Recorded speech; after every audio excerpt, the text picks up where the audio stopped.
Jr. Now, I will say the journey, and it was a journey, to get to the press box is one of the toughest journeys I've been on. And Chris Ello. If he hits 2 home runs every game, including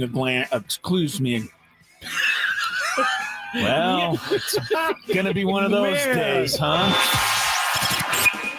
It's time to get you up to speed on all things sports. Yes! With plenty of nonsense in between. Oh, look! Here comes our fearless producer! Gwynn and Chris starts right now on 97.3 The Fan. And welcome to it, San Diego, and it's finally a Friday. Gwynn and Chris on San Diego's #1 sports talk station, 97.3 The Fan, and Chris Ello. Mr. Skraby, together in the Odyssey Palace studios. Tony Gwynn Jr. and the Padres getting an early start on the playoffs by visiting Chicago, where they almost, without question, will be a week from now or so for the playoffs against the Cubs. But tonight they're taking on the White Sox, first of 3. And Tony Gwynn Jr., how are we? How is the trip from New York City? And also, are you going to talk to Will Venable about seeing what he can do to have his team step aside this weekend? I will be speaking to Will Venable, not talking to him about his team laying down. No, not going to work. No, I don't think he operates on I don't think he would do that either. No, unfortunately. No, I think the flight was shorter than I think in my head I made it, so that was a bonus. Got got a chance to get some food and call it a night. Decent at a decent hour, and then now we hopefully prepare to put belt to behind on Mr. Martin today for the White Sox. Tony, are we in danger? So we're not in danger of you falling asleep during the game tonight, right? Oh, that's funny. Been waiting on that one for 5 days. That was a good little clip. That was a good little clip you put together there, buddy. That was real funny. I must say. People have been loving this all week long. I must say, I got a lot of comments, including one from first base coach of the White Sox, Jason Bourgeois. He clipped it and he thought it was pretty funny too. So. Yeah, I give you some props on that. Not my best moment, but nonetheless, we were able to kind of make some fun of it. It was good. Yes, it was a classic moment. If you guys didn't happen to miss it, we were doing the show from while Tony was in New York, and he was after they'd flown all night. So I want to make that caveat. Yeah, got in at 4 a.m., headed the pillow 4 a.m. They had flown all night, and we went to a commercial break during the show. Tony laid his head down on the bed for, he thought, a minute and a half. And woke up 40 minutes later, only after we were like desperately searching for him, sending out, we almost sent Dave emails, and we nearly sent Dave Marcus down to try to find out what had happened. But anyway, that's what happened. If you missed my best moment, but I'm just, everybody has woken up late for something and had that kind of like, a great moment. Yeah, it's a great feeling. Fortunately, I didn't have to get in the car and drive anywhere. I just had to like get up and get to the seat. So I didn't really have time for it to like that anxiety to settle all the way in because it was just a quick couple steps. But gotcha. Not great. I think we've all been there, and we all hope that we'll never be there again. We are all together though today. We have Ryan O'Hearn, our Friday interview. He's there, of course, with the Padres in Chicago, getting ready to take on the White Sox, and he's in the lineup tonight. And as you will hear in the interview, he's well aware of the fact that he's been slumping. So he is determined. He told us, among other things, and we didn't just talk about that, but he is determined to make these last 9 games. We actually didn't talk about it at all. Right, he brought it up. He was the one that brought it up. You know what? That's a good call, Tony. He did. He kept bringing it up, and so he definitely wants to get out of this slump before the playoffs start. And I think we all would second that notion. Let's go back to the last 2 games in New York, Tony, because it's at least a murmur around town. It was the lead of the story today, and I think it's kind of on everybody's mind. But let's go back to the game on the second game of the series, which was Wednesday night, right? Yeah. Nick Pivetta has a lead. He's in the 5th inning. He's got 2 outs. He's been your ace pitcher, the best all year. All-star, or not an all-star, he should have been. Cy Young candidate. Mike Schilt sees the opportunity to get his great bullpen into the game, takes Pivetta out. I know the competitor Pivetta is. You know the competitor he is, Tony. You know he did not want to come out there. Padres go on and win that ball game, though. Bullpen did a tremendous job.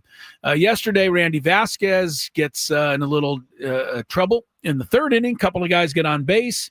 We see a shot of Wandy Peralta throwing already in the bullpen. The game was still tied at 1.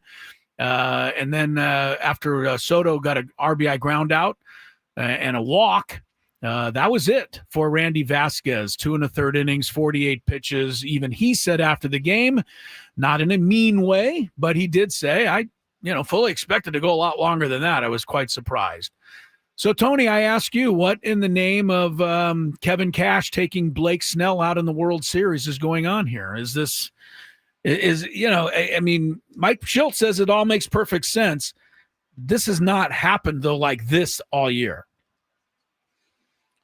The question is, should he is not taking those guys? Is he pulling the trigger too early? Is that the question? Well, yeah, you're right. I didn't leave you a question. I left you kind of down a path. I don't know that I'm second guessing his decision at the moment to make a change, but I think I am wondering why the change all of a sudden in philosophy. 3rd inning for your starting pitcher in a 2-1 game seems really, really early to pull the trigger, unless, of course, it is a playoff game, and that isn't a playoff game. So I'm just curious. I mean, are we seeing something different here? And if so, why are we seeing it?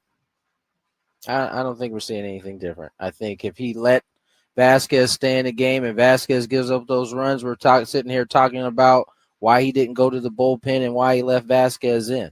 I mean, I honestly don't think these it wasn't as though Vasquez was like mowing guys down. He got some early contact early in that game, but then they started to kind of line him up a little bit. And I think, there is an element that, the Dodgers, although it seems like it's a foregone conclusion, you're still trying to win those games in the best way possible. Now, does leaving Vasquez in that game, and it's all next day kind of questioning, right? I mean, if Peralta gets those outs, are we having this conversation? He didn't. If Vasquez stays in and gives up the homers, are we having the same conversation? I don't know. I think at the end of the day, those were the decisions that were made, and that's what we have to go on. It's certainly going to be exactly like that come playoff time. Oh, there's no question. So, I mean, nobody's going to question it at that point. What is the point? What is the difference then? All right, here's my thing. It's impossible for me to convince anybody that I was alarmed is way too strong of a word, but I was certainly wondering when he came out there in the 3rd inning yesterday, and that was before the home run happened. So I was not into this move, and the reason I was not is because the night before you'd used all 4 of your high leverage relievers to win that ball game, and now you were leaving 17 outs on the table to try your bullpen to get after it had been used the night before, and there's no day off before the game today. So I thought, man, we're really, to me, asking a lot of this bullpen by making this move. Now, when Peralta gives up the home run, it seems like we're just piling on. I don't mean to sound that way. I just haven't seen Mike Schilt manage like this all year. He's taken Vasquez out in the 5th inning. Okay. 3rd inning, 2-1. I was really surprised. I'm just saying I was surprised. It had nothing to do with the fact that the home run got hit, although that's what it looks like now. I think I'm not second guessing. I'm wondering why the change in philosophy with 9 games to go in the season. Because there's 9 games to go. Okay. This isn't you don't have 100 and we've talked about how you have to manage a bullpen through the course of a season. Maybe we crossed the barrier now where you're no longer necessarily have to worry about what's ahead of you. You know, you got the 9 games that are remaining. And, you know, quite frankly, Vasquez was wobbly at that point. And whether you go get him then or you go get him later, you know, that was a decision that Mike Schilt Mike Schilt made on that particular day. No, that's what he did. And, you know, it didn't work out, but I'm not mad that it didn't work out. I just want that to try to be clear. I don't think Monday morning quarterbacking is the way to go. And to look at something and say, well, that worked, so Mike Schilt is a genius, or that didn't work, so he's not a genius. I just thought it was interesting. But maybe we'll see that the rest of the way. We have 9 games left. The Dodgers are 3 games clear. It doesn't look like they're going to be able to catch them, but you sweep the White Sox and, you know, who knows? The Giants do a little damage up in L.A. this weekend. It could get back close again by the time the Padres return home. All of it in a lot of ways, though, is a moot point, Tony, frankly.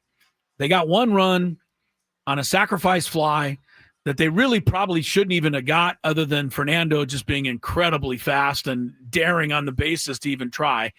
But they get 1 run against a rookie pitcher that had been bombarded in each of his first 3 big league starts. I understand it can happen. I know it's baseball, but that's not a great sign. When the Padre offense gets 1 run, it doesn't really matter how Mike Schilt handles the pitching staff. Fair to say? Without a doubt. Offense has to be better, period. Like, yeah, you know, I've said this now, I feel like multiple times, but regardless of whether there's a guy who's deceptive or is an ace on the mound, the object is to figure it out somehow, some way, and score more runs, however that is. I don't think the at-bats yesterday were as good as the at-bats the day before, you know, where you saw a lot more, you know, long ABs and guys grinding it and winning on those type of at-bats. Even adding on late in that ball game to give a little bit more space. They just have been inconsistent with their approaches oftentimes, especially, you know, when they're chasing. You know, they tend to, especially when it gets big like that, it's almost like they start pressing on the gas more. But either way, regardless of who it is, today it's this kid. What's his name? Martin. Davis Martin. Yeah, right. Another one. Yeah, He's got a little more names. Experience than the last guy, but not much or more. 2 last names. You could be 2 first names or 2 last names. In this one. I love how you kind of figured that out as you were talking. You're like, wait a minute, that's a last name and a first. That's both. Wait a minute. Hey. But either way, you know, I don't know much about this kid. I know he's 6-10 with a 4.01. Belt needs to be put to behind today from the offensive sound point. That's what I was getting at. I mean, the starting pitching has to be good, no doubt, but the offense is the thing that you got to kick in gear, I think, here in the next couple of games. Yeah. You already know when you play that first series at home against Milwaukee, you should expect to play, you know, low run games. That's what it was in Milwaukee. I think it was like 1-0, 2-1. None of those games were decided by much, but you know, I think they should take advantage of some of these young cats they're about to face. They've been good against young pitching outside of yesterday all year long. They need to come out and put the wood on these cats. I like how Tony goes, put the wood on these cats. You know, if I said put the wood on these cats, it would be about the nerdiest comment ever made. But when Tony says it, it makes perfect sense to me. The other day, Chris and I were like, man, we wish we could say it like Tony. Like, let's get this popping. Yeah, he said, let's get the show popping. Like, oh, man. I'd be like, can't say that. Let's get the show popping. You got it. You got it. All right, let's get the show popping, guys. There you go. All right, quiet, nerd. ING.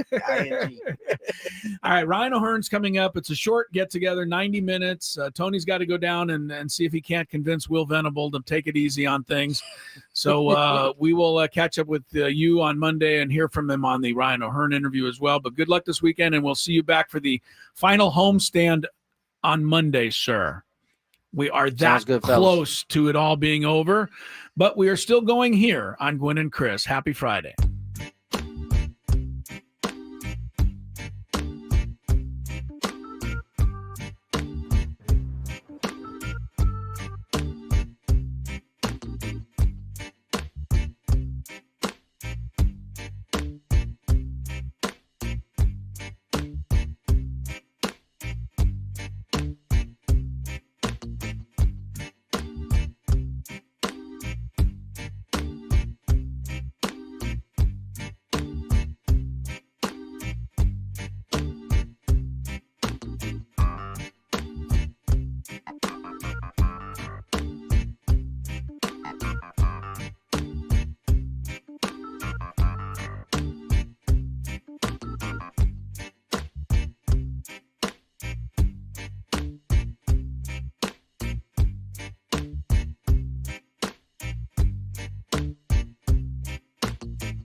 I believe that in order to get to the postseason, you have to normalize excellence in what you do in preparation. And if you get to a certain point in the season, or you get to a playoffs, and you feel like you've got to do something more, you probably hadn't done what you were supposed to do in order to have gotten there. And the body of work for the everyday being important and the most important game of the year that particular day mindset, really does lend you to not only getting there, but when you do get there, normalizing. Now, that being said, clearly, the games are a little different in a sense of, it's, you got to go. You got to figure out a way to shake hands and move on and win series. And, that's one of the reasons I consistently talk about the importance of winning series and getting better as the series goes, and recognizing what's taking place and giving yourself the best chance to win a series, because that's what it's going to take to advance to get to the playoffs, advance in the playoffs, and win a World Series. So,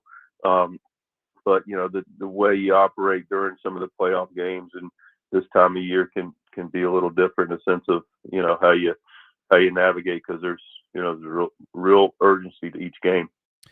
And maybe that explains Mike Schilt's urgency to get Vasquez out of the game yesterday, to get Pivetta out of the game the day before. We'll see what happens tonight with Dylan Cease as he returns to Chicago. He's not going to take him out early. He just doesn't. I mean, this Dylan Cease can give up 8 runs and he'll still throw him out there for 100 pitches. Well, I don't think he's taken Pivetta out, 1 out away from a win all year until the other night. That is rough. Okay, so I'm just saying, I think things may be different.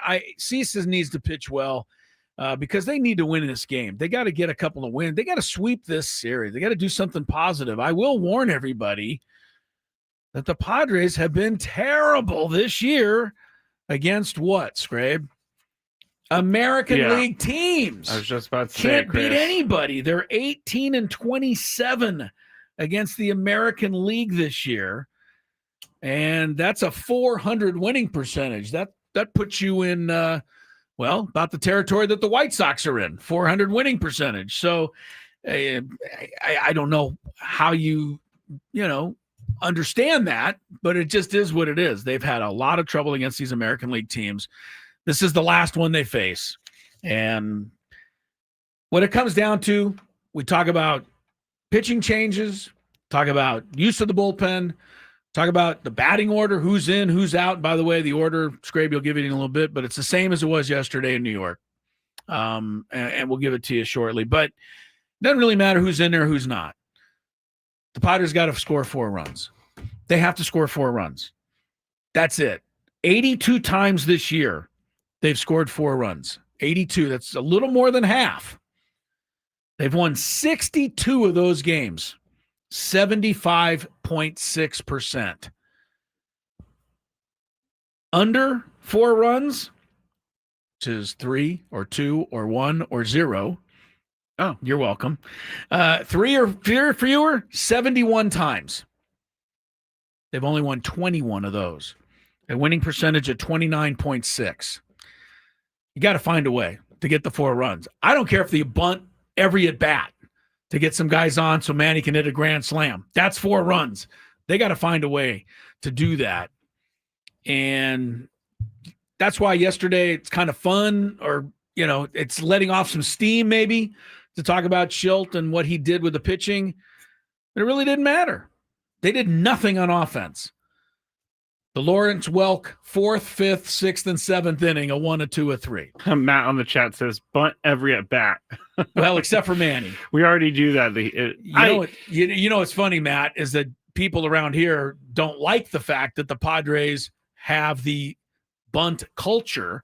People have pointed out the fact that it's ridiculous that the Padres have laid down twice as many bunts as any other team in baseball this year. My uncle, who lives in New York City, sent me an article today that is in the Wall Street Journal that is all about the fact that the Padres are crazy bunting more than any team in baseball. And it's this whole thing now. So I don't know. You like the bunt when it works. You hate it when it doesn't work. Just like everything else, frankly. I just, I'm just tired of some fans because I got messages last night saying that, we need to realize that this team is done. Yeah. And we are looking stupid and foolish because we're trying to sell we're keeping false hope alive, which is true. If you are a doomer out there, be a doomer. Yeah. Just don't bring it to me. I don't want it. I don't go to your DMs and be like, I love this team. This team's great. Which would be much nicer than the doomers. Do me a favor if you are a doomer. When the playoffs start Stop on watching. Tuesday, September 30th, go to a movie. Yeah. Because you've given up. Yes. You feel that they have no chance. I can't guarantee anything. They could easily lose the first 2 games and the Cubs could move on. And then the doomers will be like, well, I was right the whole time. But then they win the 2 games. Well, finally, they're playing well. No, when they win the 2 games, the doomers they won't know because they'll have been at the movies. I don't want you, doomer. And that's a joke because they won't be. They'll actually be watching the games, rooting the team on, and hoping that they find a way to win. So stop dooming on that. It doesn't look good after you lose. After you win, you say, hey, there's a little something. There's some fight in this team. There's some scrap. There's some clawing. I like it. And that's just the way baseball is. They, despite everything we can say, Skraby, and we, can say a lot right now, how they have not beaten good teams on the road, how they, struggle to be consistent on offense, how, I think they've won 2 series this year, right, against winning teams on the road. And that's where they're going to finish, by the way, at 2, because they don't play any more winning teams on the road until they go to Chicago for the playoff. But you can say it all. But when you look at the ESPN standings in the online right here, percentage that they will make the playoffs right now, 99.9. There's still that 0.1. I know there is, but I mean, is there anybody who would have turned that down in March or April when we weren't sure this team was even going to be a playoff team? Yeah. Would you have said, if I said with 10 games to go, there'd be 99% chance to get in, you would have said, okay, I'll sign up. Yeah. If I would have said they're only 3 games back of the Dodgers, would you have taken that? Pretty sure you would have. And to the people who say, and I know that people tell me not to let the doomers get to me, but I'm what do they call empath. I feel okay, and I the energy like leeches onto me, and then I get angry about the Padres. But it's not. This team has not folded. Number one, this team has not. Yeah, but Skraby, they're going to be pitching Michael King and Yu Darvish in the playoffs. They can't win. That's wrong, too, because those guys can win. We've seen Darvish win in the playoffs. We've seen King win in the playoffs. They're not pitching great. I think for King, he's still ramping back up. Yeah, probably. Darvish has been inconsistent. But I will still cast my lot on that guy in a playoff game. And if they get into trouble, we do still have the best bullpen in baseball, and I'm not even going to argue with people who keep DMing me and telling me, where are you coming up with that? Why am I wasting my time to tell you that they're first in every single category? So how are they not the best bullpen in baseball? Oh, the imploded was the word, Tyler. I guess I just checked the chat, and there are some doomers going on in the chat right now saying that the team imploded. How does a team... Where did they implode? How did they implode when they're still set to make the playoffs? That is not an implosion to me. Where did they implode? If they imploded, they would be like the Orioles, who have been out of it since the trade deadline. I don't know. Did they blow a 12-game lead or something? Where was the implosion? I don't know. They've been in second place chasing the Dodgers all year. And now, granted, they had a real shot to overtake them, and they blew that shot. But blowing that shot and implosion. I also wish doomers would comment with their real names instead of hiding behind their stupid little accounts that they do. All right, now you because I get all these messages angry. And it's from some guy like Duck Sweat. It's like, what? Duck Sweat? Like, come at me with your real name, bro. It's been a tough 24 hours. By the way, don't just come at Skraby with your real name. Come at Skraby with your name and your address, because he'd like to come over and kick your butt as well. No, I Oh, don't you don't fight, wanna do it. Chris. You're I'm not gonna a do that. lover, not a fighter. Oh, sure you are. I've never been in a fight in my life. Ryan O'Hearn is in a little bit of a fight at the moment. He's also an empath, it seems like. He's been struggling. I mean, the month of September has not been kind to Ryan. No RBIs, only one extra base hit. He's in the lineup again tonight, and he's our Friar Friday guest. Despite his recent slump, I am pretty sure you will enjoy meeting this guy. He's a terrific guy, a great addition to this ball club, and I think we're all going to feel that way after he gets hot here down the stretch and hopefully carries it into the playoffs. That's next when Gwynn and Chris continues.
Tony and I visiting with Ryan O'Hearn for our Friar Friday interview. That's coming up shortly. Skraby, guess what I began today with? You're not going to guess. You were crying because the Dolphins lost. Yeah, well, I was going to save that for the second hour. No, wasn't crying. I began the day with some bee sting serum in my arm. Wait, what? You got stung by a bee is what you're trying to say. That's what I'm trying to say, yeah. I was doing my swim, my early morning swim this morning, and our pool, I will say, I don't know if this happens to everybody else's swimming pool out there, but our swimming pool. Is this a community pool? Or? It's a community pool, yeah, where we live. But that pool, bees land in that pool all the time. Well, they're thirsty. I guess, but then they can't get out. Well, yeah, but they stay alive for a while. They do the thing where they're flopping around in the water. And you know what I do before I swim? I walk around and I gently lift them and throw them out of the pool so that they can live. I save the bees. You throw them though? Well, you get some cup of water underneath and kind of lift it up, and then they fly up and they land on the side, and they're okay. Very nice. Yeah, I save bees. But you know what I did the other day? Before you get back to your story. There was a June bug that was stuck on its back. You turned him over? And I took a stick and I turned him over. And I said, go on with your day, June bug. You did a nice thing. All right. I saved the bees, but apparently this one bee did not get the memo because as I was swimming today, just the biggest pain in my arm. Ooh. On a follow-through on a stroke. And I'm like, oh, man, ow! And then I looked and there was a bee stinger in my arm, so just caught it on the swim. I'm fine. I'm not, luckily, not allergic or anything to it. But I was gonna say that's how my day began. So that's not a good sign. Yeah, I think it's picked up a little bit from there. So I'm happy about that. I haven't been stung by a bee in a very long time. It's the first time in ages that I've had that happen. And it hurts. Doesn't feel great. No, doesn't feel great. Not like a top 10 feeling. No, just not there. I was an idiot kid, and we had a bunch of bees in our. So you just picked them up or something, and then you're surprised. How did you know? I used to put my hand out and I would move the bees to the other bush. Yeah, well, you deserve. I was like 6 years old, and I got stung one time, and I was very upset. Where were your parents when this? Not realizing that I was playing with bees outside. Evidently not. All right, so let's get the lineup before we get to our Ryan O'Hearn. It's the same as yesterday, but remind everybody what that was. Fernando Tatis Jr.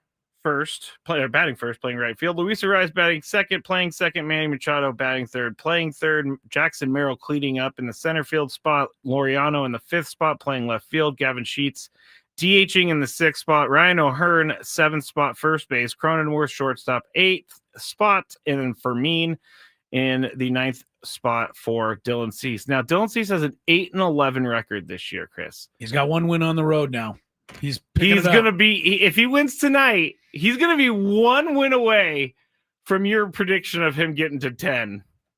Oh, was that my wild? Yes. Yeah, because I think he had like 4 when we did that. Had 3 or 4.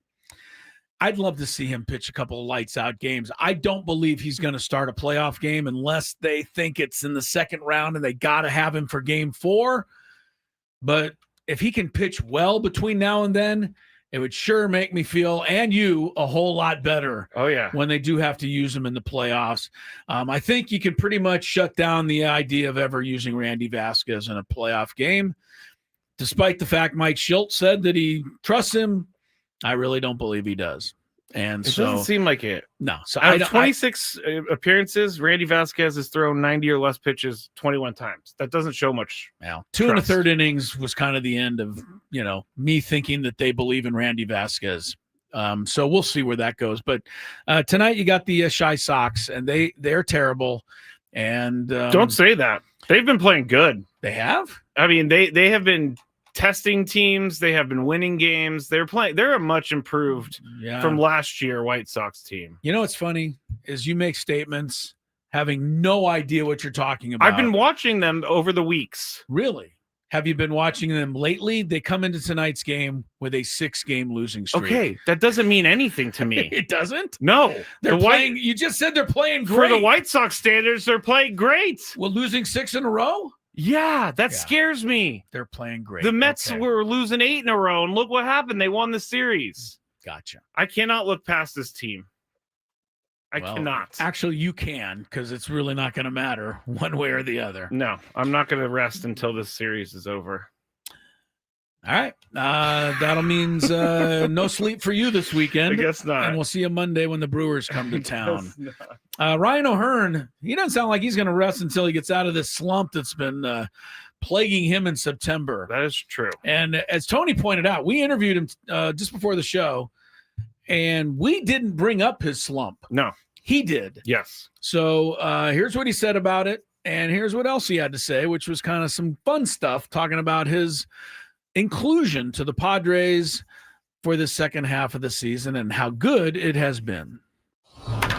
Friday interview, and today we're very fortunate and happy to be joined by Padres first baseman Ryan O'Hearn. Ryan, heading into the final 9 days of the season, give me your take on where the Padres are as a ball club, mentally, physically. Are you guys playing a little bit ahead for the playoffs? Can you focus on the job at hand? Tell me where everything is right about now.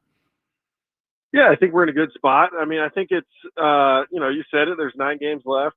Playoffs are lingering. We haven't clinched the playoff spot yet, but we're getting close. So I think it's just a little bit of, taking it one day at a time and focusing on winning the game each and every day. And then, and that excitement, in the back of our minds, getting ready to play some October baseball. So I think we're in a good spot.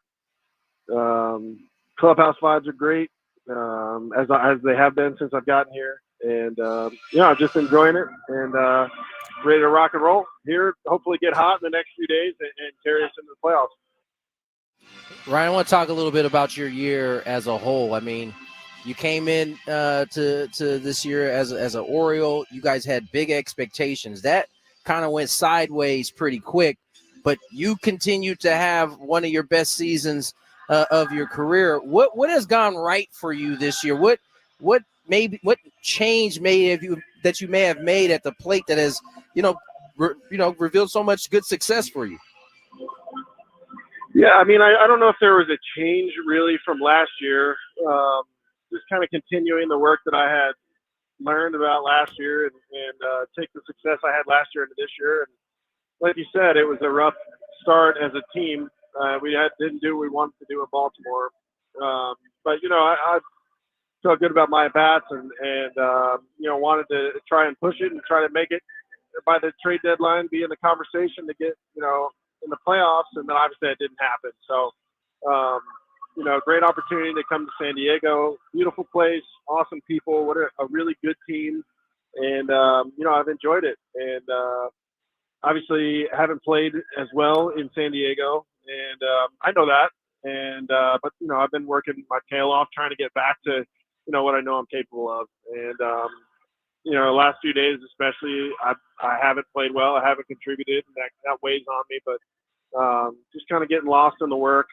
Came out, did early hitting today. I feel like I have a good swing thought and a good process going in today. So 9 games left, plenty of time to get hot, and hopefully contribute to the playoffs when it really matters.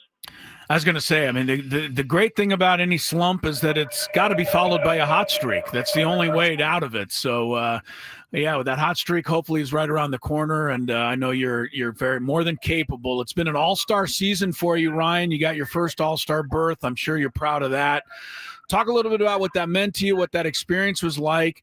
And then right after that, to have your I don't think we get it as fans totally, but to have your life turned upside down and be traded from one coast to another, talk a little bit about trying to navigate that as well.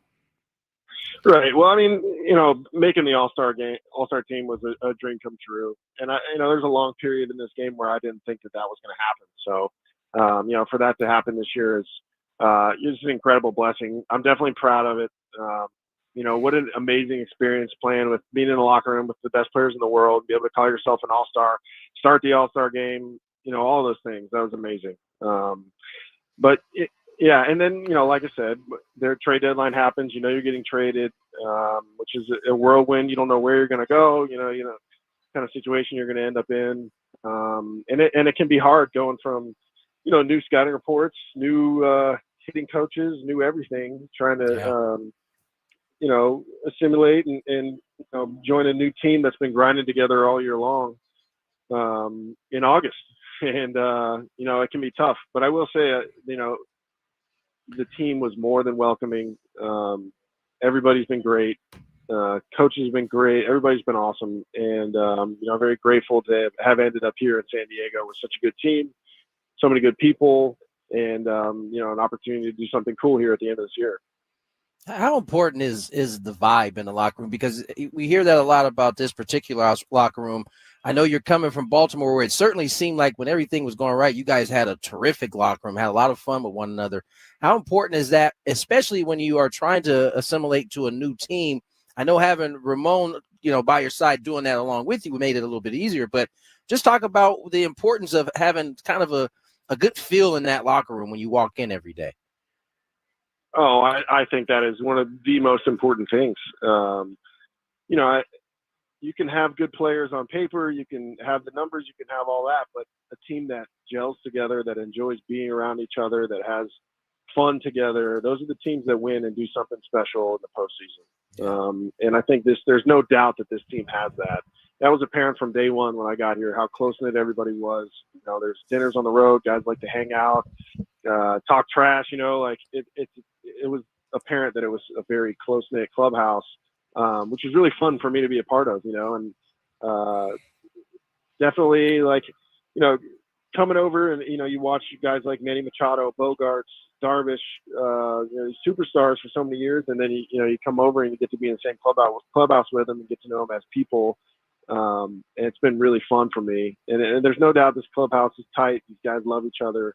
And I think that's, what makes it really fun, winning together with a group of guys that enjoys each other and wants to have fun and, win, do something special. And I think the clubhouse vibe is something that maybe fans from the outside don't, the vibe in the clubhouse, they can't see. I mean, they can maybe see a little bit of it on social media, but that is such an underrated, important part of a winning baseball team.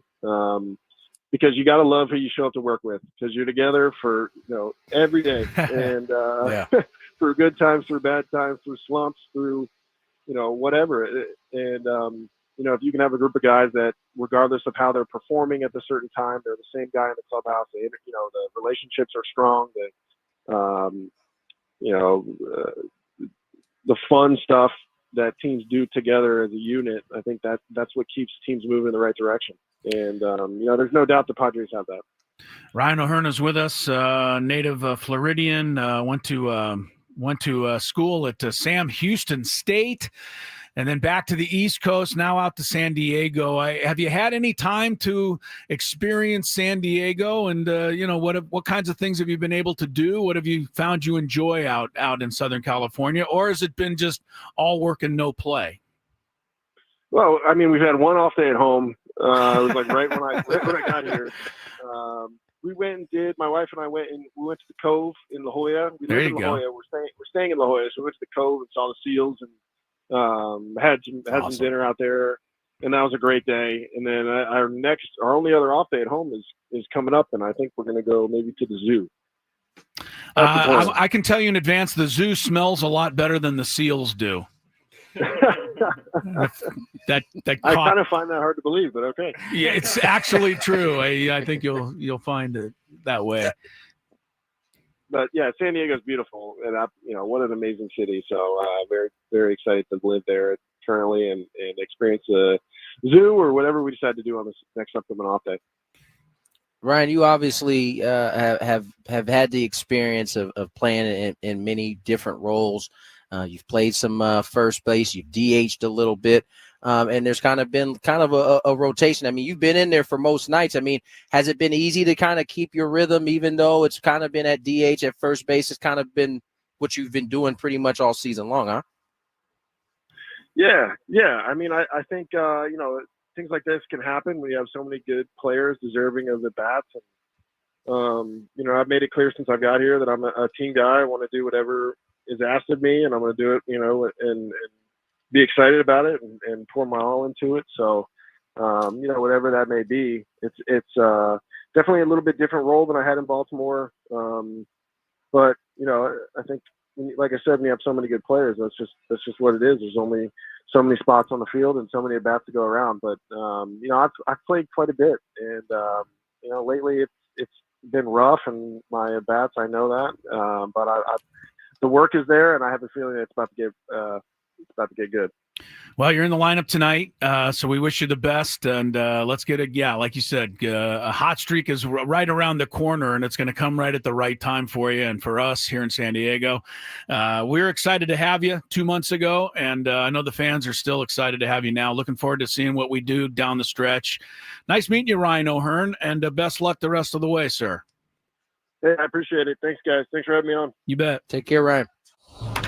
Ryan O'Hearn right there started his career with the I almost said the Kansas City Chiefs. It was just on the tip of my tongue. He's big enough to play football. Yeah. Kansas City Royals. He hit a home run off former Padre and then Tampa Bay right-hander, or White Sox right-hander James Shields in his very first game. His very first game was at the White Sox, where he is tonight. I think I would have asked him about that. It makes perfect sense, but, I wanted to know about didn't him. slip it in. Jason Adam. This is a messed up thing for me to think about. Jason Adam struck him out in the All-Star game, and I wanted to know how angry he was. That's a good one, too. Well, we'll have to have him back on. He was good enough. After he gets a hot streak, we'll have him back on. All right, Padres and White Sox. Sam Levitt's pregame show is a half hour away. We have some daily Gambit stuff because there's a whole bunch of games coming up this weekend, and somebody told me there was an NFL game last night that I might want to discuss with Skraby. So stick around. More Gwynn and Chris is on the way.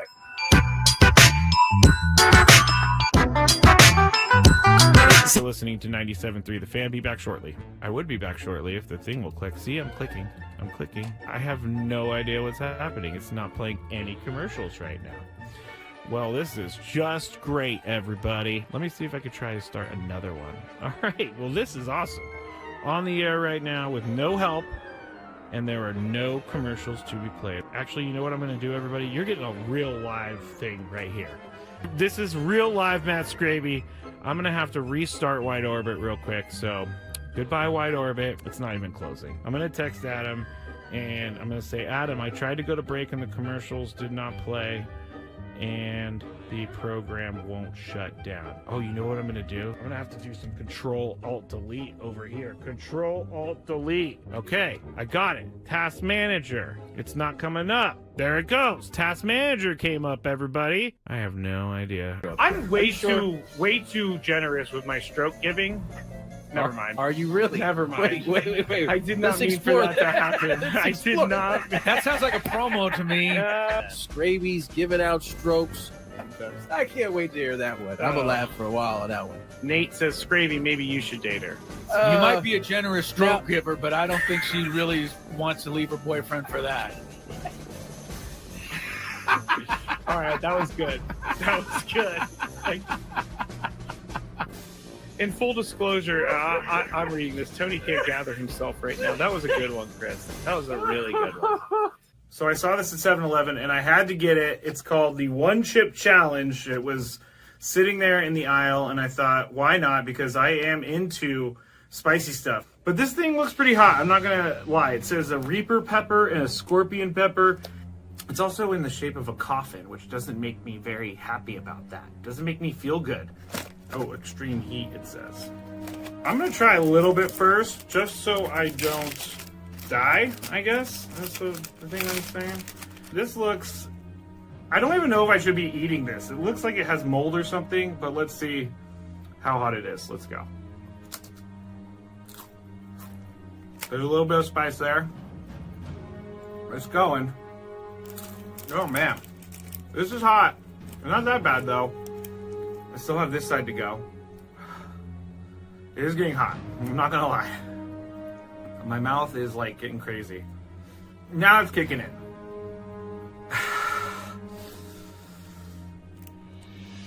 I'm not sure if I'm going to finish this. Honestly, it's getting serious. I gotta go with the milk. My mouth is dying right now.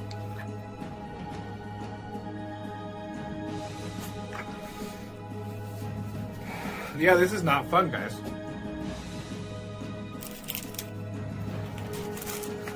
Never gonna do that again because my mouth is on fire. Thank you for listening to 97.3 The Fan. Be back shortly. I would be back shortly if the thing will click. See, I'm clicking. I have no idea what's happening. It's not playing any commercials right now. Well, this is just great, everybody. Let me see if I could try to start another one. All right. Well, this is awesome. On the air right now with no help, and there are no commercials to be played. Actually, you know what I'm going to do, everybody? You're getting a real live thing right here. This is real live Matt Skraby. I'm going to have to restart Wide Orbit real quick, so goodbye, Wide Orbit. It's not even closing. I'm going to text Adam, and I'm going to say, Adam, I tried to go to break, and the commercials did not play, and the program won't shut down. Oh, you know what I'm going to do? I'm going to have to do some Control-Alt-Delete over here. Control-Alt-Delete. Okay, I got it. Task Manager. It's not coming up. There it goes. Task Manager came up, everybody. I have no idea. I'm way too generous with my stroke giving. Never mind. Are you really? Never mind. Wait. I did not mean for that to happen. I did not. That sounds like a promo to me. Skraby's giving out strokes. I can't wait to hear that one. I'm gonna laugh for a while on that one. Nate says, Skraby, maybe you should date her. You might be a generous stroke giver, but I don't think she really wants to leave her boyfriend for that. All right, that was good. In full disclosure, I'm reading this. Tony can't gather himself right now. That was a good one, Chris. That was a really good one. So I saw this at 7-Eleven, and I had to get it. It's called the One Chip Challenge. It was sitting there in the aisle, and I thought, why not? Because I am into spicy stuff. But this thing looks pretty hot. I'm not going to lie. It says a Reaper pepper and a Scorpion pepper. It's also in the shape of a coffin, which doesn't make me very happy about that. It doesn't make me feel good. Oh, extreme heat, it says. I'm going to try a little bit first, just so I don't die, I guess. That's the thing I'm saying. This looks... I don't even know if I should be eating this. It looks like it has mold or something, but let's see how hot it is. Let's go.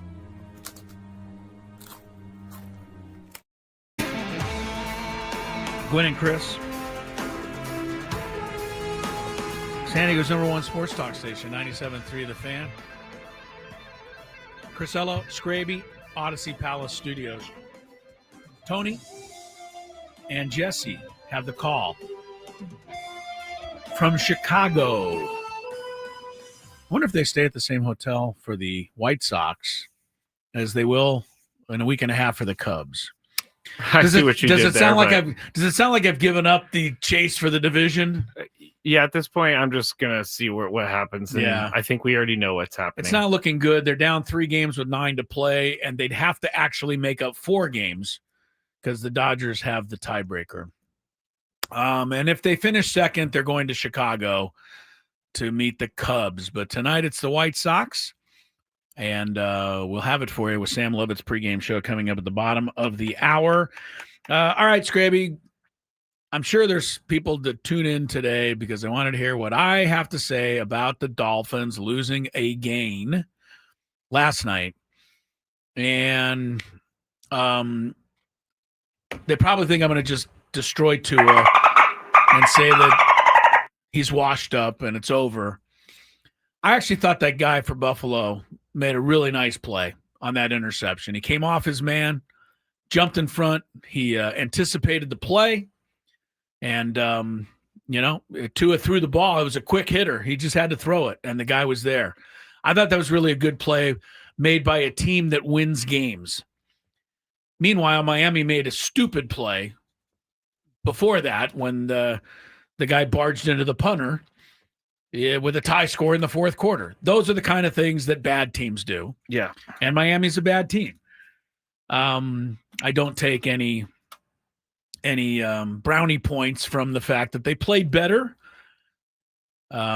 People call it a moral victory. I don't. Miami's record is not 0-1-2, which would be 1 loss and 2 moral victories. Their record is 0-3, and that's what you are. Buffalo is a good team.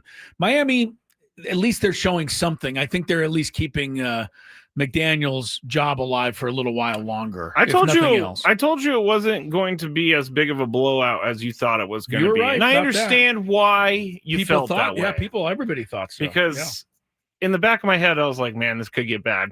This could be really bad. No, they played a good game for 3.5 quarters. You can't make a bonehead thing and run into the punter and give Josh Allen the ball at midfield and say, here, go ahead and win the game. That's a recipe for a disaster. Sure it is. And, Tua throws the pick, and I know, that's what people are going to remember. But like I said, I thought the guy made a pretty good play. The only thing I think about that play was that, and this is someone who's never played professional quarterback. Yeah. It looked like he telegraphed it a little bit. Maybe so. That could be the downside of it. And they would know better than I. And that could happen on any play to any quarterback. I'm not sticking up for Tua because I've been bashing him all year, and I'll be happy to bash him more. I just thought that the guy made a pretty good play. I wasn't happy with the interception, but sometimes the other guy makes a good play. And that was the ball game. So I was Buffalo cheering wins for the Dolphins. I know you were, because I, among many of others, had the Bills winning in the survivor pool, and you don't have the Bills this week, so you could have eliminated a lot of people there. I was hoping for it. Right. If you haven't made your picks, by the way, in our survivor pool, those of you who are in it, reminder to do so. All right, so Buffalo starts off week 3 with that win. They're 3-0.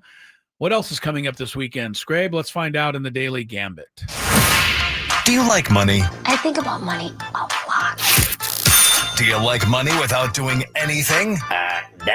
Winning. Do you want to make money while watching sports? I think Washington is immortal luck. Washington! Woohoo! If you answered yes, this is your segment. Just don't blame us when you lose. Nothing is ever your fault. It's your game. Take it. Gwynn and Chris go through the top bets of the day in the Daily Gambit on 97.3 The Fan. Daily Gambit is our daily sports betting segment here on Gwynn and Chris. Please, everybody, gamble responsibly. We did not do any bets yesterday. So. We have had a light week. Yes. Because of all the East Coast games. Last week for that, though, well, I guess they could. They'll have another Central Time game. We don't know when the games will be in the playoffs. They could be in the morning, because they play those wild card games all day long. There's 4 games in one day. That is kind of crazy. So you don't know what slot the Padres and Cubs will get. I mean, Padres and Cubs seem like kind of like good TV, I think. I think it'll be one of the 5 o'clock type games. That the sounds prime right. Time games. It also depends everybody who's in the playoffs. Like, will there be a West Coast team hosting? Yeah, so that there's a 7 o'clock game. The Dodgers, I think, will be hosting, so they would probably play after. They're not going to be playing at 9 a.m. I don't think the Padres will get the 9 a.m. game. I'm saying like Dodgers at home, 9 a.m. Right? Yeah, they're not going to do that. But we're looking ahead. Hopefully, we're wrong. Hopefully, the Padres can turn something around quickly. All right, here's what we got coming up this weekend. Let's start with baseball tonight. Padres White Sox, 8 runs for Dylan Cease and Davis Martin. The Padres offense is so inconsistent. I don't know what to do. Ain't that the truth, Chris? Right. I mean, I don't know what to do on these. But I'm, just on the thought that Cease is probably not going to go 7 shutout innings because he just hasn't done it. I think the White Sox will get some runs. The Padres better get some too. So I'll say over. I'm going to go under. All right. You got it. How about Cease? 6.5 strikeouts. The funny thing with this guy is no matter how poorly you think he pitches, he still gets a ton of strikeouts. He does. So you'd almost think that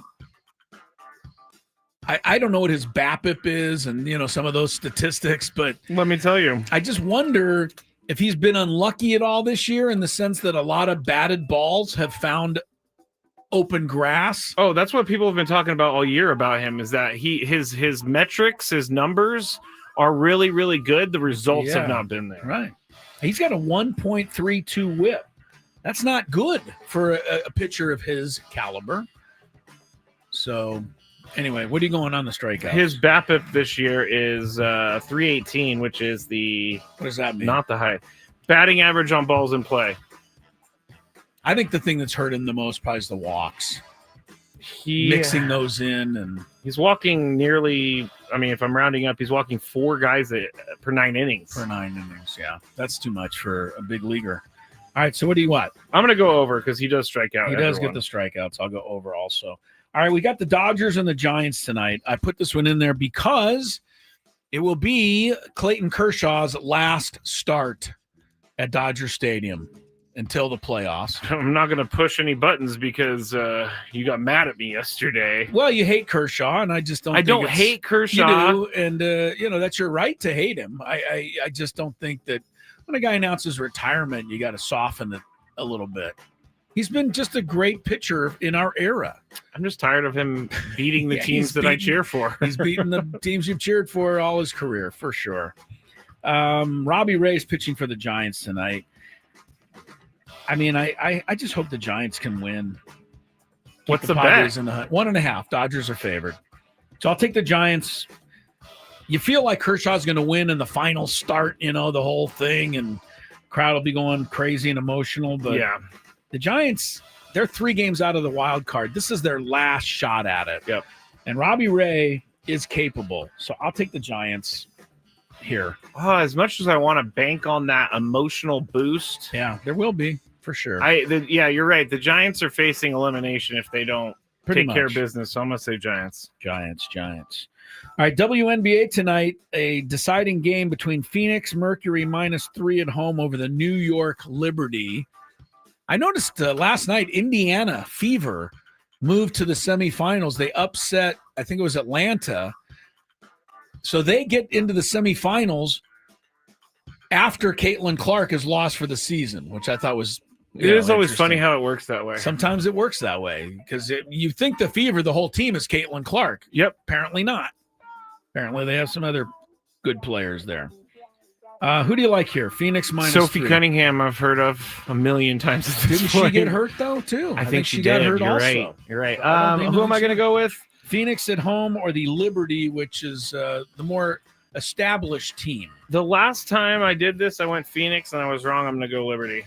Seems like the Liberty are going to win, but I've heard that Breanna Stewart has been hurt, not at her full strength. All right. That doesn't change my bet, but I know. I don't like dampens it. I don't like Ionescu. If you wonder why I don't like Ionescu, look at the video of Ionescu playing against some high school kid in a pickup, and you'll understand why I'm not a fan. Phoenix, I'll take. All right, tomorrow, college football, Skrabe.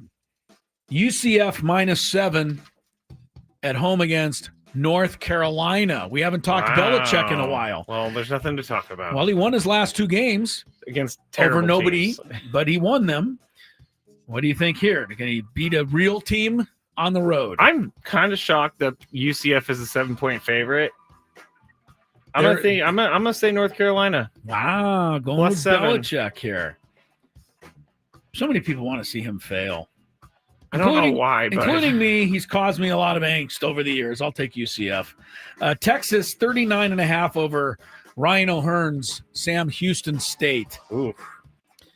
I'm going to take Sam Houston State because Arch Manning can't get out of his own way. He's got to be good enough to win this game and bumble and stumble. By 40, though? That's why I'm saying Sam Houston State. I'm taking the points. What about you? I mean, there is a lot of talk about Arch not being that great.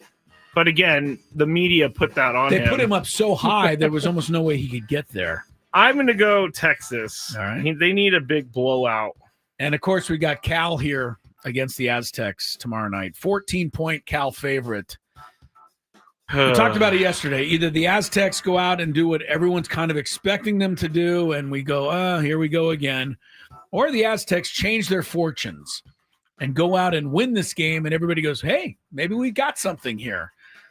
It doesn't look great, though, coming off that loss to Washington State 2 weeks ago. And then Washington State, what did they do last They got week? destroyed by North Texas in their next game. That powerhouse. Yeah. So Cal's 3-0. I'm going to take Cal. Yeah, I can't. The Aztecs have to. See, I did this last week. I wanted to pick the other team, or 2 weeks ago. I want to pick the other team. I didn't. I'm going to pick Cal, and the Aztecs can prove me wrong. I think that's what you should do, but I'll take the Aztecs because I went there. One more on Sunday. Chargers. Go Chargers. -2.5 over the Broncos. Up in L.A., Chris Ello and Lori Ello attending the game. Good thing they didn't move it. They didn't move this one. First time I'm ever going to SoFi Sunday. So I'm looking forward to that part of it. But I will be cheering for Lori's Broncos. So I'll take Denver here. Although the Chargers, they've looked pretty good for two games. Yeah, I think I'm going to go Chargers. Chargers, unfortunately for the people that do not like the Chargers, they do look good this year. They could be 3-0 so far if they win that one. All right, there's our Daily Gambit. We got one more segment to go. Right before we turn it over to Sammy Lev, we'll get you caught up on everything else that's happening out there as Gwynn and Chris continues for finally a Friday. From the 8-5. Well, Dylan, I think the first obvious question, long hair, long beard, is have you had a shave since the last game of the season? I don't think so. Man. I don't think so. That's great. Why is that? Just changing it up. Why not? Okay. All right. I'm jealous of the beard because I'm a guy who likes to grow a beard, but your beard, how long did that take to grow? I think this is 3 months, maybe. 3 months. Now, Okay. is this going to stay as we get into spring? Are you going to keep it? Because I don't think I've ever seen you. I've seen the beard before. I don't think I've ever seen the hair. No, I haven't had hair like this since I was 12. I'll probably keep it. We'll see how it performs, really. That's the key. How does it perform? That's the biggest thing. Speaking of perform, how you feeling, man? Obviously, spring training right around the corner. Pitchers and catchers report. This is the time of year where the green light goes on again. Yeah, I feel good. Working on a bunch of different stuff. Biggest thing is really just getting the body to feel good and getting ramped up. But I feel like I'm on track. How do you deal in terms of getting yourself ready each and every year? Ball players are notorious for always trying to figure out how to get a little bit better. You're probably one of the most consistent guys in our league. Is there as much a focus on finding ways to get better, or is the focus how to continue on the path that you've been on, which is a guy who can get in a lot of innings every year? I guess it kind of depends on what part of the offseason I'm in and, what I'm trying to work on. Like specifically this offseason, I've made a little mechanical adjustment, tinkering with some new pitches. But the bulk of it is just getting my body ready, really. I mean, that's the main focus, main priority. So I kind of know where I need to be in terms of like my velocity and bullpens and building up and all that. So I always like to think I'm adding. I'm definitely working on new pitches and exciting stuff like that. So at the end of the day, I kind of know that my four-seamer and my slider and my curveball are kind of going to be my main pitches. Right. So it's like no matter what, that's my base and foundation, and everything from there is just tinkering and just seeing if I can get a little bit better. We're talking to... All of a sudden, my mic over there. There you go. Sorry. We're talking to Dylan Cease here, Don't Padres panic. starting pitcher. I wasn't panicking. You look like you panicked. I was panicking for one half. He made me panic. Did I look like I panicked? You panicked a little bit, that's all right. Well, if Dylan says I panicked, then I panicked. I'm going to have to ask the question about, and I know you've been asked this today, but your name has been a part of a lot of trade rumors this year. I think Padres fans want you to stay here in San Diego. See, right there? How do you deal with that? Because I would imagine that would be hard. I don't know. I mean, I guess it's my second year in a row dealing with it, so I got experience now. It's just part of the business, I guess. Really, wherever I go, I'm gonna make the best of the opportunity. I love San Diego and I want to be here, so it's like if I don't go anywhere, I love it here. And if they trade me, then I just have to go make the best of it wherever I go. Now, Dylan, you talked a little bit about working on new pitches and mechanics. For you, how long does a mechanical change take to be something where you don't have to think about it anymore? Yeah, and that depends. This specific scenario, I'm working on an upper half thing, a glove thing. So I don't know. It's kind of new territory for me. Yeah. So you're kind of figuring it out as you go. Yeah, but it really gets to the point where it feels good, and then from there it's just ramping up the intensity. And because anytime you do something at a higher power, higher speed, yeah, it's like a new feeling altogether. So I can sit and train it one way, but until I'm throwing 98 with it, doing in game speed, yeah. And a lot of it, is kind of like learning my body, and then I'll throw a pitch and it's like, oh, that didn't come out the way I wanted it to. Like specifically, if I'm throwing a four-seam fastball and I'm trying to throw it just through somebody, but it's yanked, it's like, okay, yeah, something happened right there. I don't know, something came off. I didn't use my legs. You could just feel something different about it. And then you see the shape of the pitch. So a lot of it's just gaining feedback from what the ball's doing, and then trying to manipulate my body to see, like, oh, okay, when I do this, the ball goes this way, and just see if I can't ingrain that. Well, Dylan, I think the first obvious question: long hair, long beard. Have you had a shave since the last game of the season? I don't think so. Man, I don't think so. That's great. Why is that? Just changing it up. Why not? You know? Okay. All right. I'm jealous of the beard because I'm a guy who likes to grow a beard. But your beard, how long did that take to grow? I think this is 3 months, maybe. 3 months. Now, okay. is this going to stay as we get into spring? Are you going to keep it? Because I don't think I've ever seen you. I've seen the beard before. I don't think I've ever seen the hair. No, I haven't had hair like this since I was 12. I'll probably keep it. We'll see how it performs, really. That's the key. How does it perform? That's the biggest thing. Speaking of perform, how you feeling, man? Obviously, spring training right around the corner, pitchers and catchers report. This is the time of year where the green light goes on again. Yeah, I feel good. Working on a bunch of different stuff. Biggest thing is really just getting the body to feel good and getting ramped up. But I feel like I'm on track. How do you deal in terms of getting yourself ready each and every year? You know, ball players are notorious for always trying to figure out how to get a little bit better. You're probably one of the most consistent guys in our league. Is there as much a focus on finding ways to get better, or is the focus how to continue on the path that you've been on, which is a guy who can get in a lot of innings every year? I mean, I guess it kind of depends on what part of the offseason I'm in, and what I'm trying to work on. Like specifically this offseason, I've made a little mechanical adjustment, tinkering with some new pitches, but the bulk of it is just getting my body ready. Really, I mean that's the main focus, main priority. So I kind of know where I need to be in terms of like my velocity and bullpens and building up and all that. ESPN looking up at the monitor. There he is, old Ollie. He looks good. Looks good. I want to know how old do you think he is? 32? 3? Oh, man. Looks younger. Then I need to get on with my career. Oh, he's a successful guy. Oh, yes, he is. Yeah, he's one of those hot shots. There's no question. A nice hot shot. Very good to us. He's on ESPN right now. He's previewing Dodgers-Giants tonight. And I know we're not allowed to talk about Dodgers or ever say anything nice, but sorry, Clayton Kershaw is one of the greatest pitchers of our generation. Unfortunately, it's been against our team often. He's making his final start tonight as a Dodger at Dodger Stadium. I think he'll get one start next week, and then who knows what they'll do with Kershaw in the postseason. But big night in L.A. He said for the swan song of Kershaw. He said, this is like the best year to go out. Wouldn't last year have been the best year to go out? Yeah, he could have gone out on the championship last year. I think that's what Peyton Manning did. Yeah. It's easy for us to say. It is. The one thing he needed the strikeout record. The one thing I can't get past on Kershaw is that he's got the best ERA of any starting pitcher in the history of baseball. Okay, that's crazy. Since 1900. That's crazy. Like the only guys that are ahead of him are guys like Smokey Joe Wood and Ed Walsh, and these guys are pitched in the 1800s. Walter Johnson pitched in the early 1900s. He's ahead of Kershaw. But you know what I'm saying? Has a better career ERA than Clayton Kershaw? Babe Ruth. Really? Babe Ruth was a really good pitcher statistically, yeah.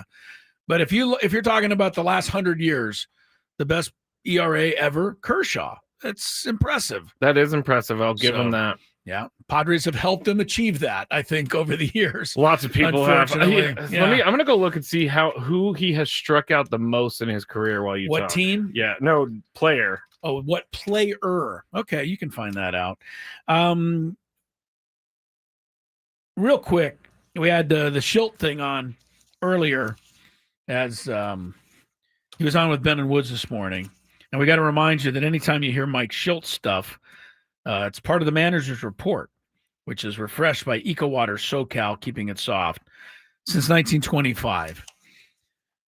Skraby, what are you going to do if Schilt comes walking out in the third inning tonight to take Cease out in a 1-1 game? My jaw would hit the floor because I don't think that's going to happen. I didn't think it was going to happen yesterday, but it did. By the way, I found out who he struck out most in his career. Let me guess. Okay, you're not going to guess. Give me initials. BB.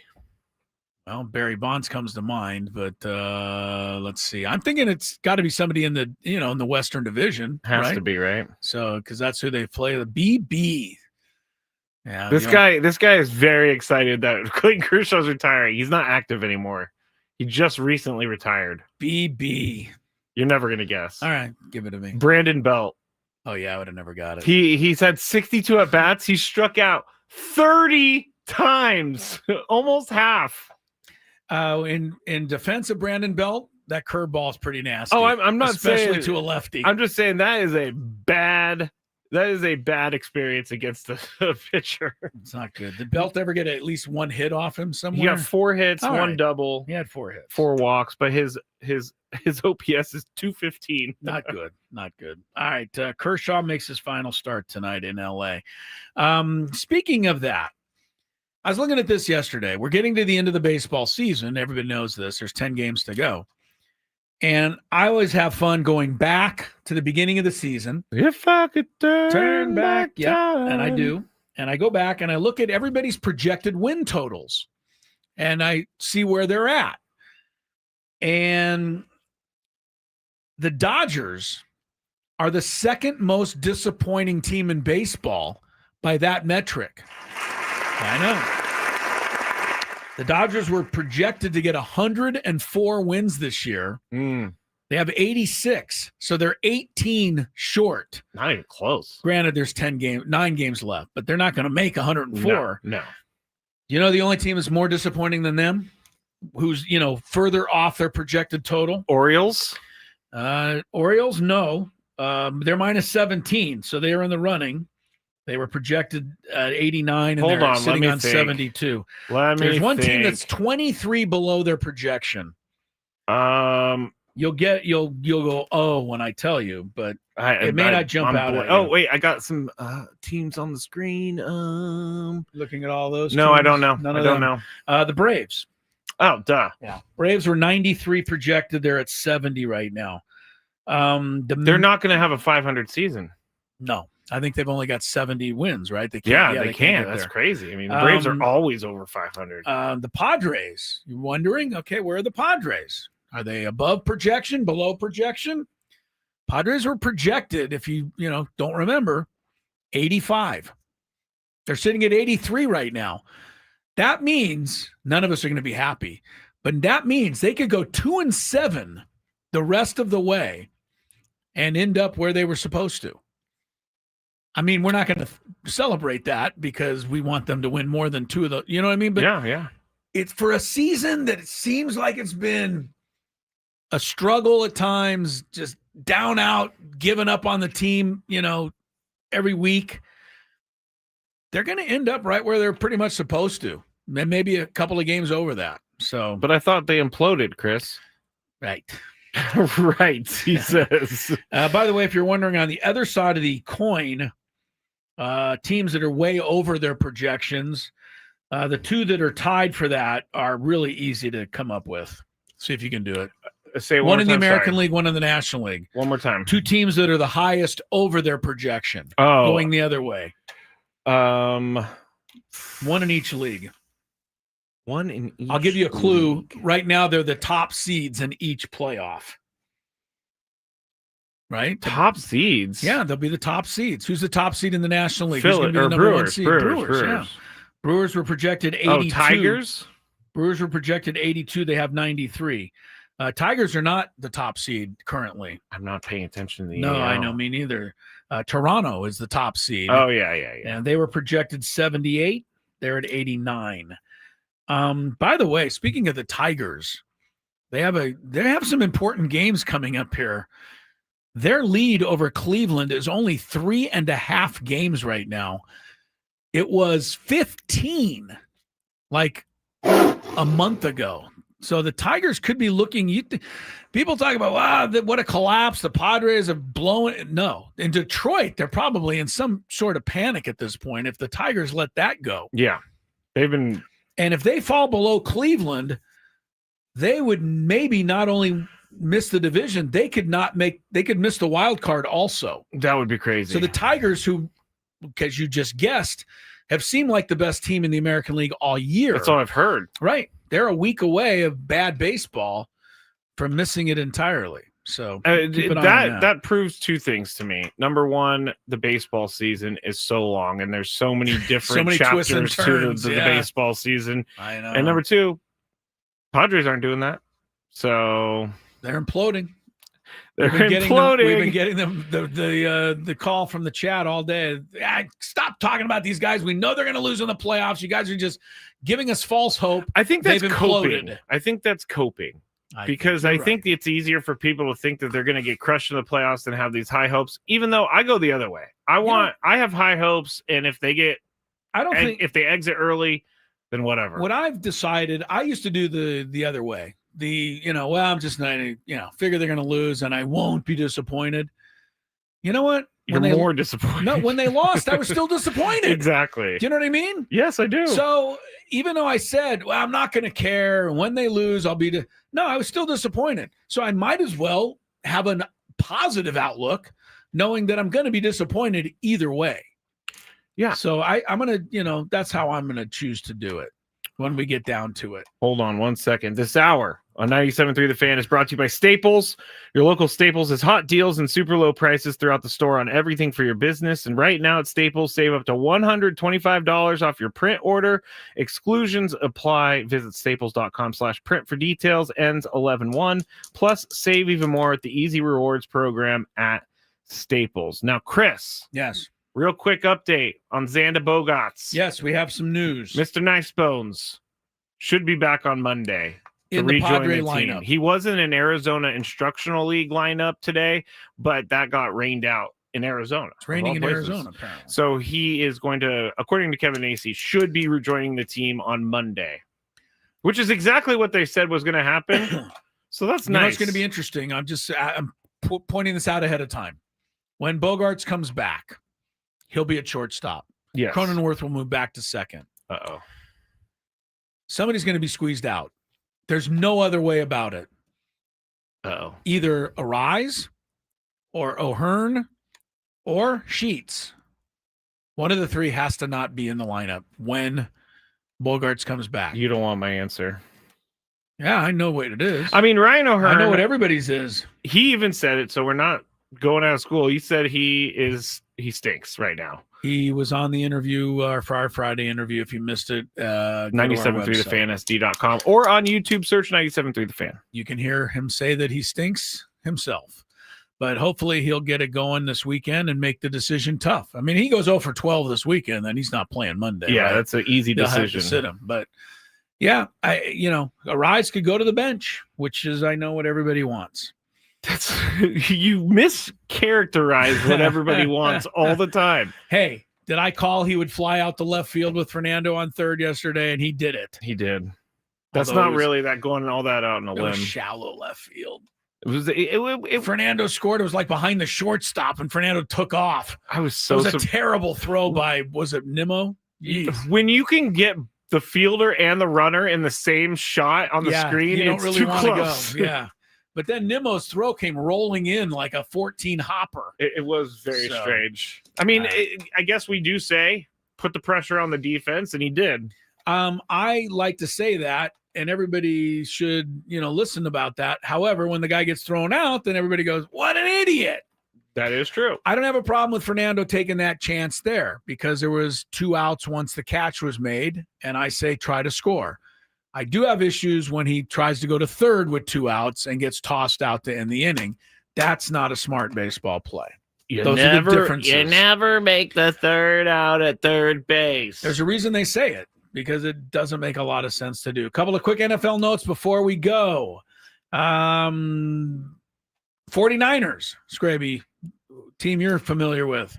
Bang, bang, Niner guy. Mac Jones, once again. Mac Jones. Mac will get the call at quarterback. Purdy still out. Washington Commanders, Jaden Daniels ruled out. That was earlier this morning. He will not play. Mariota. You know, they have 2 Heisman Trophy winners there, right? Both quarterbacks won the Heisman Trophy. It'll be Mariota, the Heisman Trophy winner, against the Raiders. I wish I was a backup quarterback. His former team, by the way, Mariota. That's true. Bucks wide receiver, my guy, Emeka Egbuka, hip, groin, questionable against the Jets. Those are some guys you might want to keep an eye on. No timetable on Burrow. He had his toe surgery today. Oh, it took a little bit longer than I would have thought. So there's that. And we'll see how it goes this weekend. If my man Odd Thomas is out there. Oh, I think he is. I'm throwing out the olive branch. I wish you the best, Odd Thomas, this weekend in our matchup. Good luck. You are the defending champion. I have a lot of respect for you. B, please put your lineup in more than 1 minute before the game starts Sunday. Odd Thomas loves to hold off on his lineup. And you know what? To keep everybody guessing. Sammy Lev put up 40 on me last night with Josh Allen and Dalton Kincaid. Yeah, you're playing the 2-0 world of Sammy Lev.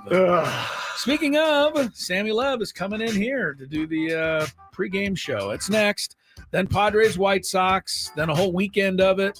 And then we're back Monday to break it all down. So look for you there at 2 o'clock. Hope everyone has fun this weekend, one way or the other. For Skraby, Tony, Chris. Adios. Bye.